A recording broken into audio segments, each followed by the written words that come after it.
Hey guys, welcome to Mulder Monday. Here we are again with Merlin and Dan to talk about the X-Files with the great Mulder, of course. Mulder Monday. Well, and it is a Mulder-centric episode. Very Mulder-centric, Mulder backstory, Mulder sister, the whole nine. And it is called Conduit. Mm-hmm. And in this episode, there is possibly an alien abduction that really leads Mulder to seek out some answers, and we already learned in the pilot a little bit about the background of the sister character, that she was abducted when they were kids, and I guess she's the older sister, right? Younger. She was younger, okay. But they were both children at the time, and so he's seeing a lot of parallels with this woman's story with her own daughter. Mm-hmm. The sheriff says, listen, this whole family has problems. She just ran away, and good riddance to her. Mm-hmm. Basically. What a sheriff. What a great policeman. So of course, as per usual, Mulder takes it upon himself to seek out some answers. Mulder takes the case.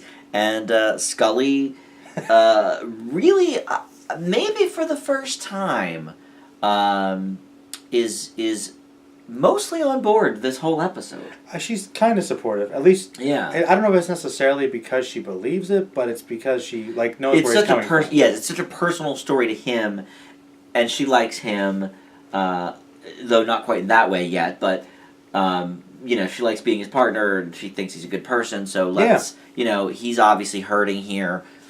So let's follow up. Indulge it a little bit, I guess. Yes. We'll humor him. And in the end of the episode, we see that the zeros and ones that this little kid is creating, they see from the top of the staircase, once they're all laid out, that they form a picture of his sister.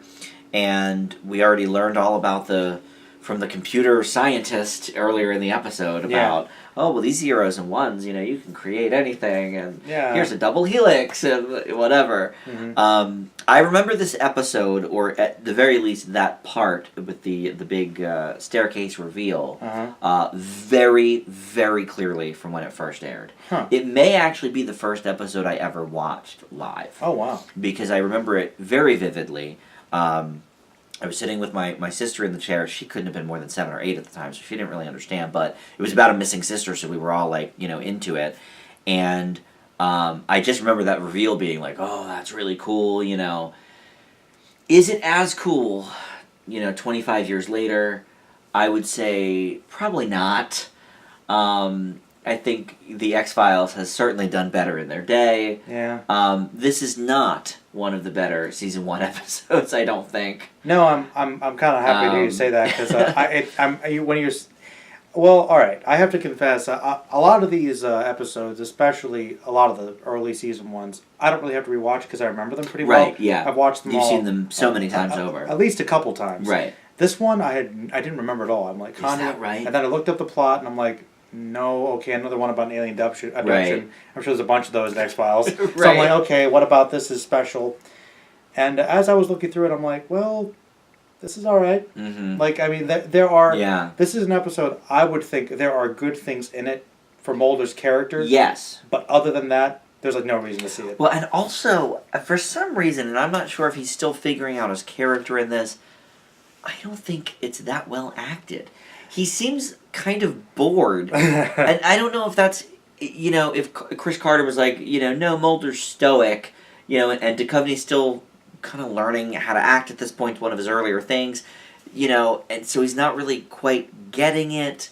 He just seems, in certain scenes, disinterested in this person's case, which is odd because he's going out of his way to do it. And also, it's got such a personal connection. Well, I think that they were trying to go with him not having a whole lot of energy, it's draining for him to think about. Mm-hmm. I mean, I can't say that it feels like there's no emotion. I didn't think his acting was that bad, but some of the side characters, like the opening scene with the mom. The mom is a terrible actress, whoever she is. She's her daughters are getting abducted, and then she screams at the sky over dramatically as the camera pans down. I'm like, well, this is cheesy. I was like, okay, Even the little blonde boy was a better actor than the mom. At least he was kind of creepy, like Poltergeist style with the TV. Yes, and also, I hadn't seen Poltergeist when this was originally on, but what a poltergeist scene. What a reference. Which I've seen it now, obviously, but watching it today, I was like, oh man, that's like really poltergeisty. So no, it's not a great one, and I can see why it's not memorable to you. Like, I didn't remember anything about it. Yeah, and the reason, the whole thing with the big staircase reveal, it must have been the first one I watched live, and that's why it's so memorable to me, because the rest of the episode, I just don't, it's just not memorable. No, I mean, I watched it again, and I thought it was, like, okay. Yeah, it's all right. But the thing that also kind of bugged me about it is it's kind of one of the worst sins for an X-Files episode, in the sense that nothing really happens in it. No, it's really an episode that could be completely lifted out of the entire series. I mean, like, there's a resolution, but there's only a very vague hint of anything supernatural or weird. Yes. Really. Yeah. He I mean, it really was a kind of wild goose chase. The whole thing. No, it's even like a lot of episodes, they'll leave you with a hint, like, well, maybe there was a little bit of evidence here. No. And of course, this would be the episode where Scully's like on board. When it's like there's nothing happening. Like, I mean, I guess the one part that they suggest, I mean, I guess you're supposed to believe maybe it was actually aliens. Right. But, like, with... I didn't believe that, though. With the only thing that I guess you could say, like, okay, maybe there's happened was the extreme heat that burned the trees and stuff. Okay. That's the only thing they didn't really explain. Yeah, but that's true. The reveal, with the lights, the boys walking towards it, you're like, right. Oh, is he going to disappear? And it's just the cyclists that go out there. I'm like, oh, so she just saw the lights from the motorcycles, and then her daughter got kidnapped or something.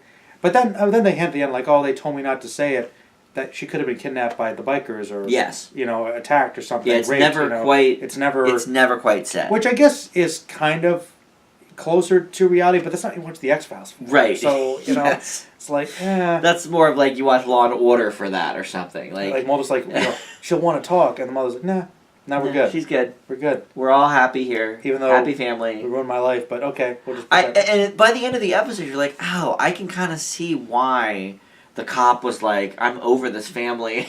Because they're not very cooperative. Right.